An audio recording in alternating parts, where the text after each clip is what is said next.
У жніўні 2020-го ў Берасці вайскоўцы ўнутраных войскаў у цывільным затрымлівалі ўдзельнікаў пратэстаў. Падчас сутыкнення капітан Роман Гаўрылаў стрэліў Геннадзю Шутаву, шматдзетнаму бацьку, у патыліцу. Праз 8 дзён Шутаў памёр. Сілавікоў прызналі пацярпелымі, а Шутава ўжо пасмяротна і ягонага сябра Александра Кардзюкова судзілі за супраціў працаўнікам в органаў унутраных справаў. Пасля гэтай справы дзяржава заканадаўча яшчэ больш пашырыла магчымасці сілавікоў ужываць зброю, а таксама іх гаранты іхнай абароны. Ну а роўна 35 гадоў таму, 19 жніўня 91-го года у Маскве пачалася іншая спроба сілавога сцэнару путч ГКЧП. Яго ўдзельнікі хацелі спыніць распад савецкай сістэмы, але пратрымаліся толькі 3 дні. Ці сапраўды тады сілавы рэванш праваліўся, калі праз 3 дзесяцігоддзі ў Беларусі і суседняй Расіі сілавыя структуры зноўку сталі адной з галоўных апораў таталітарнай палітычнай сістэмы. Александр Кваскоўскі, палітычны аглядальнік інфармацыйнага агенцтва «Позірк» з намі на відэасувязі. Спадар Александр, вітаем вас. Добрый вечар. Добрый вечар. Так, ну, ад гісторыі са спадаром Шутавым пачнем. Што гэта вось, гэтая гісторыя, гэты кейс, як кажуць, так? Што змяніў у дачыненнях паміж дзяржавай і грамадствам, паміж дзяржавай і сілавікамі? Ну, апроч вось этого фармальнага, што заканадаўча пашырылі магчымасці прымянення агнястрэльнай зброі супраць грамадзянскіх. Калі коротка, то ў гэтым сюжэце адлюстраваўся падыход Александра Лукашэнкі, кіроўнай вярхушкі, да здушэння пратэстаў. То бок, сілавікам далі карт-бланш. Фактычна, ім далі зразумець, што гэтыя людзі беспакараныя. Мы потым памятаем выступы на пэўных закрытых нарадах, калі высокае начальства нават інструктавала падначаленых, што вы страляеце ў нейкія жыццёва важныя органы, чым болей пакалечым, тым лепей. Такі быў сэнс. Адзінае, што хачу зрабіць папраўку невялікую. Тыя людзі, якія забілі Шутава, яны не належалі да ўнутраных войскаў. Яны былі з 5-й брыгады спецназу у Мар'інай Горцы. Іх туды паслалі на падмацаванне, так бы мовіць. І гэта былі армейцы. Але сутнасці гэта не мяняе, таму што штрых здушэння тых пратэстаў 20-го года палягаў у тым, што і армію запэцкалі. Мы памятаем, як міністр Хрэнін пагражаў, што вы будзеце мець справу з вайскоўцамі, калі гэтых салдацікаў выставілі вакол стэлы і казала вайсковае начальство, што гэта мы ад нацыстаў абараняем. Вось так, што і армія была запэцкана. І калі там паліцэйскія структуры, яны хаця б фармальна ўсё ж такі прызначаны для таго, каб з беспарадкамі змагацца. Іншая рэч, што гэта не беспарадкі былі, гэта была мірная рэвалюцыя, то армію звычайна стараюцца такія рэчы не ўцягваць. Ну, а тут, на жаль, яна была запэцканая. Нагадаю яшчэ ў звязку з гэтай гісторыяй, не толькі з гэтай, бо былі іншыя смерці, было шмат калецтваў, былі здзекі пры затрыманні, потым у гэтых застенках, дзе трымалі людзей. І вялікі масіў звестак пра гэта быў сабраны следчым камітэтам. Дык вось, трэба аддаць належнае, што тагачасны яго кіраўнік Іван Наскевіч спрабаваў паставіць пытанне на нейкай закрытай нарадзе аб адказнасці сілавікоў. Ну, але неўзабаве ён страціў сваю пасаду і, відаць, яго палічылі мяккацелым, а Лукашенка, мы памятаем, як ён увосень 20-го выступаў перад пракурорамі, і тады прагучала вось ягоная гэта фраза «інагда не да законаў». Яе можна паставіць такім эпіграфам да ўсяго гэтага гвалту, які рабіўся тады і працягвае рабіцца цяпер.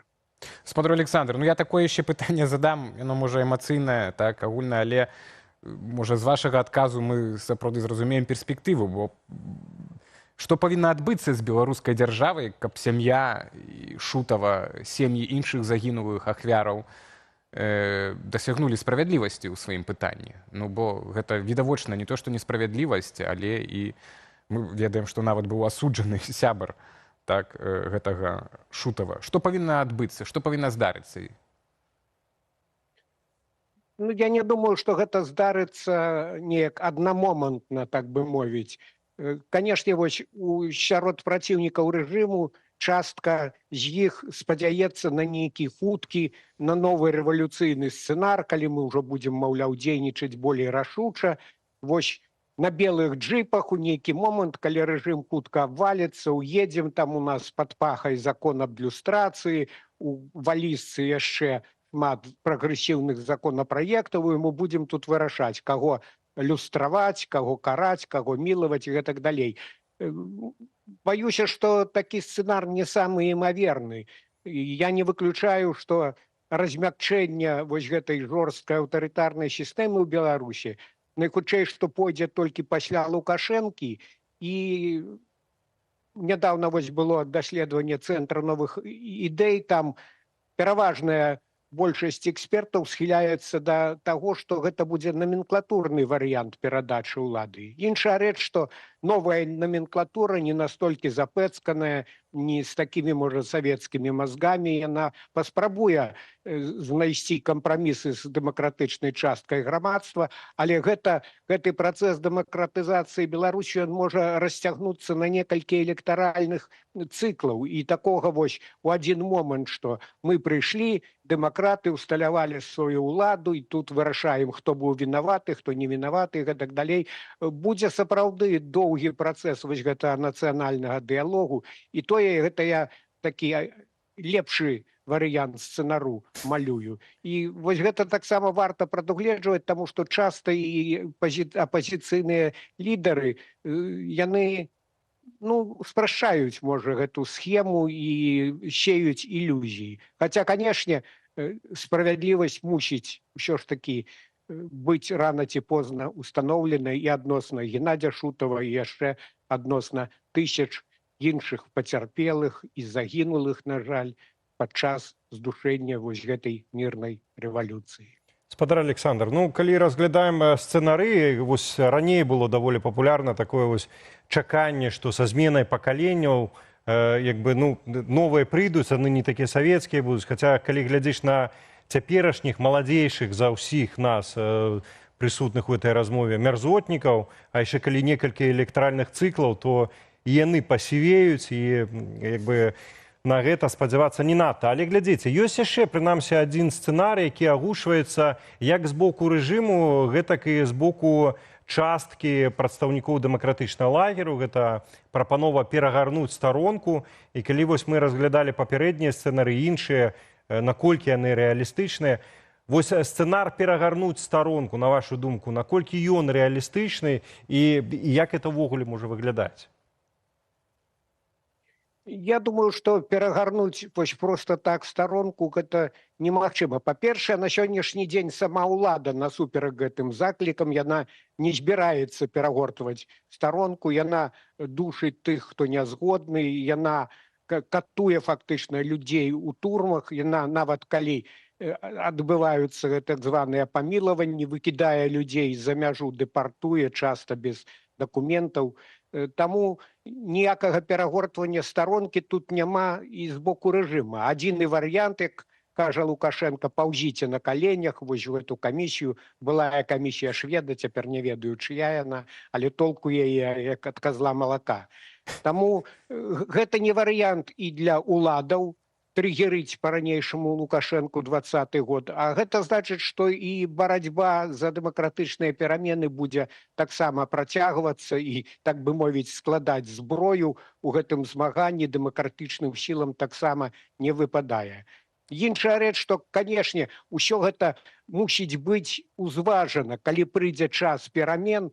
Вось калі вяртацца да той жа люстрацыі, ёсць розны досвед. Ёсць болей такі, умоўна кажучы, жорсткі варыянт, які быў праведзены ў Чэхіі, ёсць мякчэйшы варыянт, гэта прыклад Польшчы, і трэба будзе гэты досвед з улікам беларускай спецыфікі, з улікам той вось сітуацыі, якая будзе на момант перамен, ужываць гнутка, канешне. Таму што, уявіце сабе, калі звольніць, напрыклад, усіх чыноўнікаў, усіх работнікаў праваахоўных органаў, то тады хто будзе выконваць гэтыя функцыі? Таму тут трэба разобрацца, і потым люстрацыя і адказнасць, не буду тут лекцыю чытаць, я не юрыст, але люстрацыя гэта адно, гэта калі на пэўны перыяд забараняюць там кіроўныя пасады ў тых ці іншых сферах займаць, а крымінальная адказнасць гэта іншая, калі ёсць вось гэтыя доказы, можа, і калі не знішчаны і гэтыя архівы следчага камітэта тады спатрэбяцца, тое што пры Наскевічы яшчэ збіралася. І, канешне, вось гэтыя людзі павінны адказаць. Але на сённяшні дзень, зноў жа, мне здаецца, што іншым разам вось гэтае пытанне люстрацыі, яно педалюецца, высоўваецца на першы план у той час, калі прапануецца дыялог. Дык вось чыноўнікам здаровай болей частцы номенклатуры таксама трэба нейкі пернік паказваць, а не толькі ствараць уражанне, што вось мы прыйдзем тут і ледзьці на ліхтарных слупах будзем вешаць.